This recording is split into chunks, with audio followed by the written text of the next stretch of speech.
Okay, so I've had this long-running debate with Pyrrho about metaphysics. Pyrrho has been very dismissive of the idea of metaphysics. He says that if if something interacts, then that's physical, and therefore there is how can something be beyond physical? If it doesn't interact with anything, then it's meaningless. Um, well, and I've tried to offer my own definitions of metaphysics, in which he's all summarily dismissed as being nothing but physics, or something meaningless. Like he says, what does it mean for something to underlie something else, or what are the practical consequences of that? Why should we care about that? I'm going to take another stab at it because I've come up with I wouldn't say a definition of metaphysics, but um, I've come up with a sort of model of what I mean by metaphysics in explain how even if you can say that it sort of overlaps with what we mean by physics or something else, there is still a pragmatic reason for assigning it that label. And for me, what I mean by metaphysics is tied very much to what Thomas Kuhn is referring to when he refers to the idea of a paradigm. The idea being that science doesn't just investigate a pre-given world. Their physical observations are not simply given; they're interpreted within a certain framework. And the framework is what Kuhn calls a paradigm. And I would say, in a sense, the paradigm is largely metaphysical, not just physical, because the paradigm is the system within which the physics operate. And so we understand Einstein as overturning Newton's paradigm, but then we also say that that quantum physics also overturns Newton's paradigm. But now we're holding both relativity and quantum mechanics to both be true. So we have two different paradigms we're holding at the same time. So there has to be some sort of paradigm that underlies both of those. And so scientists have gone to ideas like M theory, which I would say M theory is actually not physics; it's actually metaphysics. They're making these statements that really have no empirical verification, but they're meant to explain the rest of physics. And so that's kind of what metaphysics is trying to do. I would say that the task of metaphysics is to unify our knowledge of reality. In fact, science has as one of its assumptions, not as something not a scientific finding, but one of the assumptions of the scientific method is that there are no gaps in nature. That is a metaphysical assumption. In fact, that's in any good metaphysics to unify our scientific knowledge together. In fact, but a good metaphysics actually goes beyond that. It doesn't just unify our scientific knowledge, which in science tends to investigate what we might for practical sake call external reality. The sort of reality where I can point to something and you look at where my finger's pointing and see the same thing. That's a way of verification with one another. That's what we call external reality. And there's also an interior, an internal reality, which is composed of thoughts, experiences, feelings, values, meaning. And science has not really had a lot to say about that. That's been more the realm of phenomenology. I think a good metaphysics is supposed to unify not just external reality, not just external knowledge, but internal reality as well. It's supposed to unify the outer and the inner into a holistic, into a whole metaphysics where it makes sense of both of those. And I don't think that you can have a physical model that does that. I mean, first of all, I mean, physics, even other sciences can't be reduced to physics. And biology, a physicist can't explain the behavior of a dog. You need a biologist for that. There's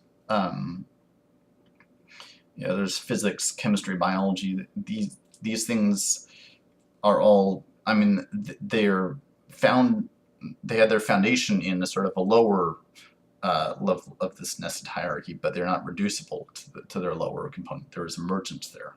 So, so metaphysics is supposed to explain, both. It's supposed to unify all those different levels in that nested hierarchy, and include in that also a sort of interior reality as well. And when Pyrrho asks for what the practical importance of metaphysics is, I would say that even if metaphysics didn't have any other practical consequences, there was something intrinsically rewarding about the sort of unification of our knowledge. There's some something intrinsically valuable in that, and I think most of us would feel kind of distraught if we surrendered to the idea of a reality that's sort of chaotic and disparate. We kind of want to think of our reality as unified in a whole, which, like I said, even science assumes that is the case. So, yeah, I mean that there's, but I think even given that there are also other practical consequences of metaphysics, which I'll get to in a little bit. First, I guess I want to talk a little bit about Willard Van Orman Quine and his essay Two Dogmas of Empiricism. In this essay, he debunks the analytic-synthetic distinction, which has been a very big thing in philosophy ever since Kant.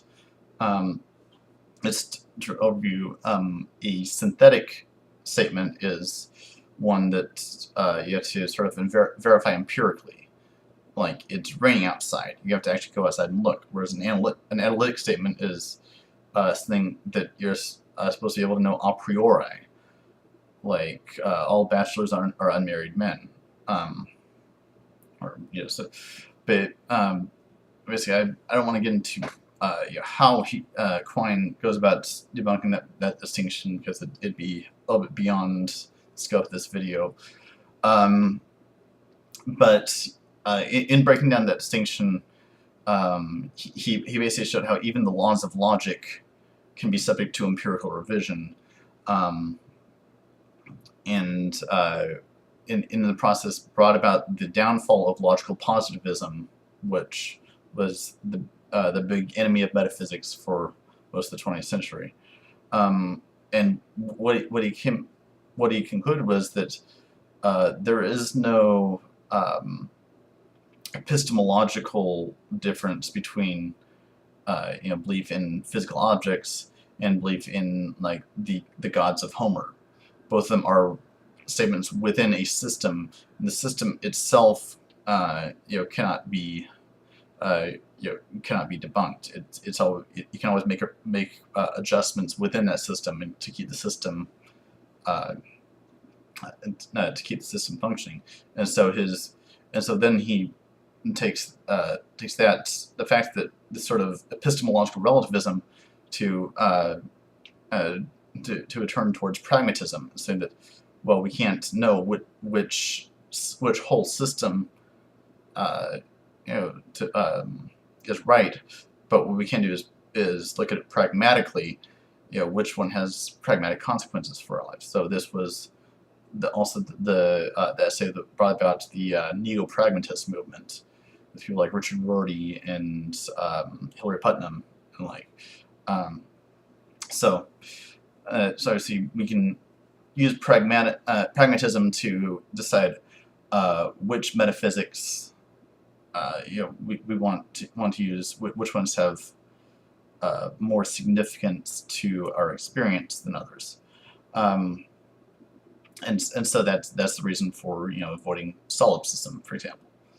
But there are many different metaphysical systems that can fit our scientific knowledge, and so we have to use pragmatism to further to decide which metaphysical system works best with us. And I think here I have to go back to what I mentioned about interior realities, because obviously science can say what it has. Well, I can talk about what it has to say on these exterior realities, and for most of, if we're being pragmatic, we'll want to accept most of what science tells us about, or what the scientific evidence shows. But we also might have different subjective experiences about thoughts, experience, and values, and meaning, and we might want to find which metaphysical substance, what metaphysical system fits both the scientific knowledge and our own experience, and also what helps us make sense of other ideas. I think one of the big metaphysical distinctions I think is really important and of great practical consequence is the metaphysics of substance versus the metaphysics of process. I think the reason why quantum physics confuses so many people is because they're operating under a substance metaphysics.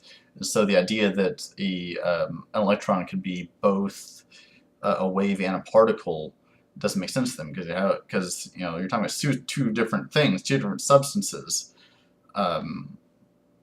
being one and the same thing, and so it leads to all kind. That's why people say, "Oh, forget it. We won't even understand." It's impossible to even try to understand quantum physics. Well, I think it makes more sense if you move from the substance metaphysics to a process metaphysics, where you think of electrons as being processes which can manifest in both wave events and particle events, and these are and realize this is relational, and so these events are interrelated with the observer, and I think that that's you can say that that's sort of an empirical thing, but it's not really empirical to say that it's processes versus events. It's a different way of thinking about it, which is not empirical but pragmatic. It's a metaphysical shift. It's also an epistemological shift, but that just shows the close connection between metaphysics and epistemology. And Pyrrho has expressed statements which are sympathetic with the process view. When he said that he looks instead of what exists, he asks the question, what's going on? And that's an epistemological shift, but it's also a metaphysical shift. And so metaphysics is basically a certain kind of model within which you operate, and